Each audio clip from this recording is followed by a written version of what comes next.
Shelly, you're retiring after 41 years. 41's a twin prime. You couldn't have waited another 2 years to 43 to retire then?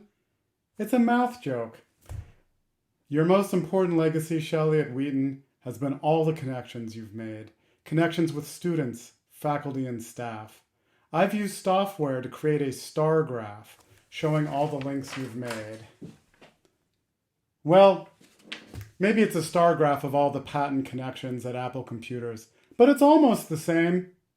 Another math joke. Shelly, you've been the bridge from Wheaton's past to Wheaton's future. You've helped us cross over you, but you never let anyone walk all over you. You've been a beacon for our department, a moral exemplar, a shining ideal to emulate. Because of you, we've all are willing to teach courses we don't want to take on tasks we don't want to serve faithfully on committees that tax time, patience, and sanity, and do it with cheerfulness and intellectual rigor. You taught us all to do that. You've been more than a splendid role model and mentor. You built our department and steered it through turbulent times, weather both foul and fair.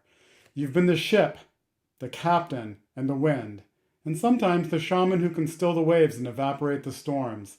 The impact you've had on the department is profound and will last at least a few more decades.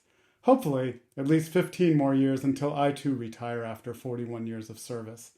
But you haven't been perfect, let's be clear. Once, although this was before my time, and it's still talked about, you promised Grace Barron that you'd hand out an exam to her psychology class for her. You forgot.